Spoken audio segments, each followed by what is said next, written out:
ଏବେ ପ୍ରଶ୍ନ ଉଠୁଛି ବିଜୁ ଜନତା ଦଳର ସରକାର ସମୟରେ ସେ ପ୍ରଶାସନିକ ଅଧିକାରୀ କିଏ ଯିଏ ବବି ଦାସକୁ ତା ଭିତରେ ସୁଇମିଂ ପୁଲ କରିବାକୁ ପରମିଶନ ଦେଇଥିଲେ, ଅଣ୍ଡରଗ୍ରାଉଣ୍ଡ ଘର କରିବାକୁ ପରମିଶନ ଦେଇଥିଲେ, ତା ଭିତରେ ସିକ୍ରେଟ ଚାମ୍ବର କରିବାକୁ ପରମିଶନ ଦେଇଥିଲେ, ମିନି ବାହାର କରିବାକୁ ପରମିଶନ ଦେଇଥିଲେ, ଛାତ ଉପରେ ମଞ୍ଚା ମଧ୍ୟ ବାନ୍ଧୁଥିଲେ।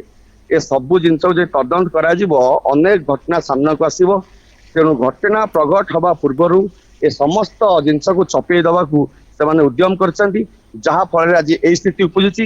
ରିପୋର୍ଟର ଭିତରେ ରିପୋର୍ଟିଂ କଲା ବେଳେ ଗେଟକୁ ତାଲା ପକେଇ ଦିଆଯାଉଛି, ତାକୁ ଭୟଭୀତ କରାଯାଉଛି। ଏ ସବୁ ଜିନିଷ ଦେଖିଲେ ଏବଂ ପରବର୍ତ୍ତୀ ସମୟରେ ବବି ବାବୁ ଯାହାକି ଏହା କହୁଛନ୍ତି ଏହା ଏକ ଭୁଲ ଜିନିଷ, ଏମିତି କରିବା କଥା ନୁହେଁ। ଯଦି କରିବା କଥା ନୁହେଁ ସତ କଣ ମିଛ କଣ ଆପଣ ନିଜେ ଆସିକି ଦେଖେଇ ଦିଅନ୍ତୁ। ଏଇ କନଷ୍ଟ୍ରକ୍ସନ ସବୁ ଭିତରେ କାହିଁକି ହେଇଥିଲା, କାହିଁକି ଆପଣଙ୍କ ଲୋକ କହୁଛନ୍ତି ଯେ ଆପଣଙ୍କ ସମୟ ବି ଦିନେ ଆସିବ।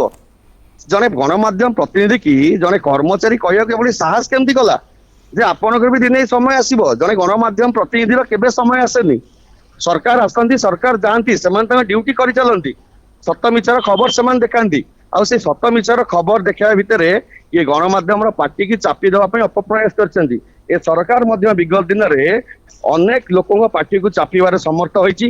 ଆପଣ ଦେଖନ୍ତୁ ନବ ଦାସଙ୍କ ହତ୍ୟାକାଣ୍ଡ ଘଟଣା ଦେଖନ୍ତୁ, ଗୋପାଳକୁ ଆଜି ପର୍ଯ୍ୟନ୍ତ ମଧ୍ୟ ଚୌଦ୍ୱାରରେ ଗୋଟେ ସିଙ୍ଗଲ ସେଲରେ ରଖାଯାଇଛି, ତାକୁ କାହା ସହିତ ମିଶିବାକୁ ସୁଯୋଗ ଦିଆଯାଉନି।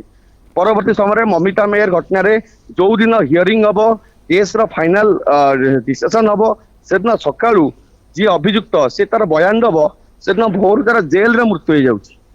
ଅନେକ ଘଟଣା ଏଇଭଳି ରହିଛି, ଚାପି ହେଇଯାଇଛି। କିନ୍ତୁ ବର୍ତ୍ତମାନ ଯେତେବେଳେ ଲୋକ ପରିବର୍ତ୍ତନ କରିବାକୁ ଚାହିଁଛନ୍ତି, ସ୍ୱର ଲୋକମାନଙ୍କର ଉଠିଛି, ଜନତା ଯେତେବେଳେ ସାମ୍ନାକୁ ଆସିଛି, ଏସବୁ ଜିନିଷ ପରିବର୍ତ୍ତନ ହେଇଛି। ସତର ବର୍ତ୍ତମାନ ଧୀରେ ଧୀରେ ଖୁଲାସା ହଉଛି। ଅନେକ ତଥ୍ୟ ଆଗକୁ ଏଇଭଳି ଗୁମର ଖୋଲିବ।